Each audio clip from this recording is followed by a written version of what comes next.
Today, in the room, we're going to explore drop tuning a guitar without actually drop tuning the guitar. So, for example, one of the frustrating things about learning songs, let's say you wanted to learn Black Sabbath or early Kiss tuned down a half step, early Van Halen tuned down a half step, Rat tuned down a half step. A lot of bands in the 80s tuned down a half step actually. That's easy enough to do on a standard tuned guitar. You could drop it a half step, your intonation won't go crazy or anything like that. But what if you wanted to play Black Sabbath? Starting with Masters of Reality, they started to drop a step and a half down to C-sharp tuning. Let's say you just wanted to play Black Sabbath. Now you could tune your guitar down to C-sharp, but that again would throw your intonation out. Or you could get a guitar and set it up exclusively for C-sharp tuning and just leave it there. For example, I have two Strats that are, E-flat and standard. I've got two Epiphone Les Pauls that are E-flat and standard, just so if I need to play something in slack tune, I could just pick up that guitar and play it. Don't really want to spend the money on a guitar to set up exclusively for C-sharp.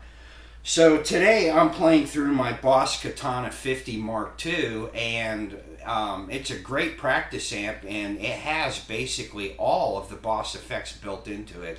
And one of those effects is pitch shift. With the pitch shift, you can detune or increase the tuning in half-step increments. So for example, here I'm in, without the pitch shift, it's...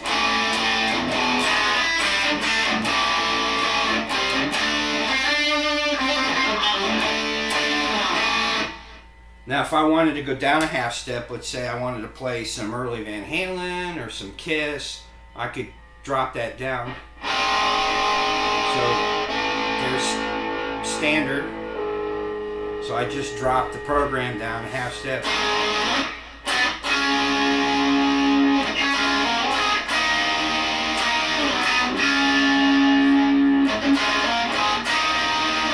Or if I wanted to play old Kiss.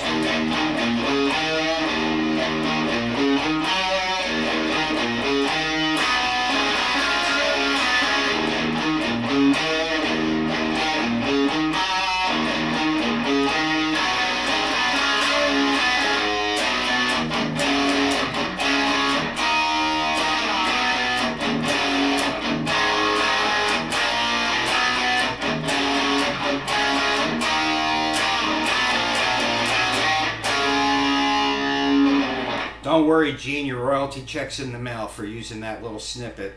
If I wanted to learn some Black Sabbath songs like Into the Void or Supernaut or something like that, and I didn't want to actually, tune my standard guitar down to C sharp, mess up the intonation and all that, I could drop this now 1.5 steps down.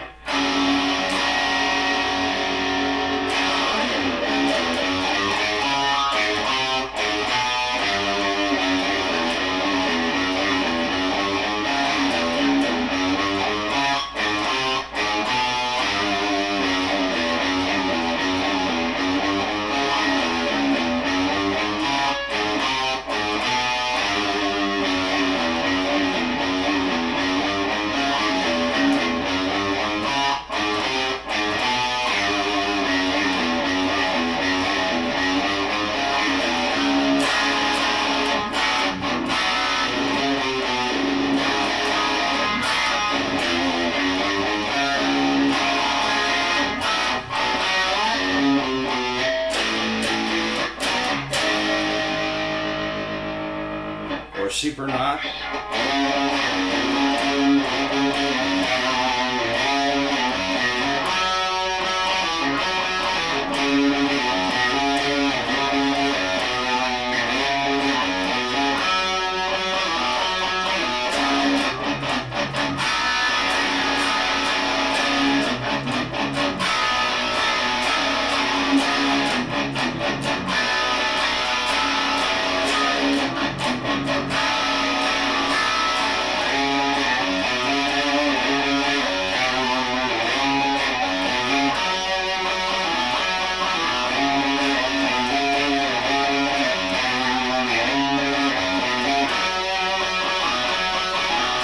Man, that riff is just so satisfying to play.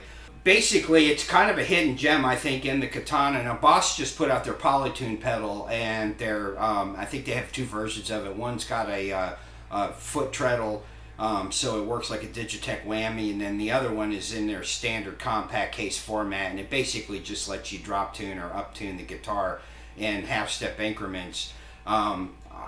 They are currently sold out at places like Sweetwater and Amazon, so I'm waiting for them to come back in stock because I would like to get one. I've been playing with this pitch shifter, but I've been having some issues with it because, you know, every time I turn it on, like the programming to me goes haywire. So even though I have, you know, it allows you to do 2 different pitch shifts, basically an A and B. So like if you wanted to tune down, you know, one side and tune up one side and make them harmonize with each other, you could do that. I really just want the drop function of it, and last time I turned it on, I couldn't get the B side to shut up, basically, so it was always kind of there in the background, and it was adding this weird overtone to the notes, and it just didn't sound good.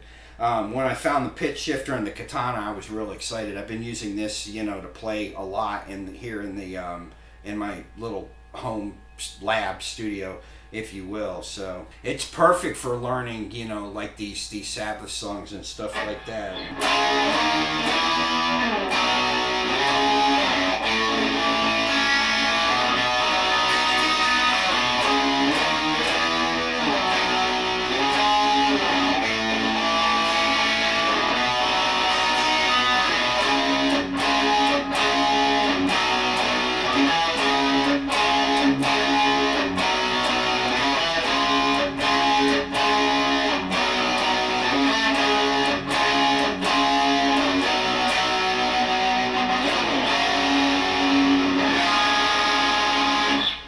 So that's it, hidden gem in the Katana 50 amp. I'll do a little bit of a demo when I get my Polytune. Really looking forward to that. One of the things that, like an unknown with pitch shifters, is where to put them in the chain. They really like to be at the beginning of the chain, but do you need to put them before or after, like your tuner, which typically has a buffer in it?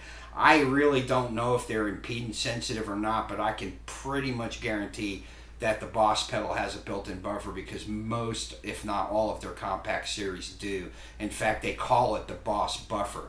So, you know, they, like, if you've got a Boss tuner and you're using old school fuzz, you definitely want to put the fuzz before the tuner because the buffer in the tuner will mess with the sound of the fuzz, and the fuzz is looking for the impedance of the guitar. I think that's around 1 megohm. I appreciate you watching, and like I said, I'll be back when I get my Polytune, and we'll go through this exercise again and see how they compare. Thanks for watching.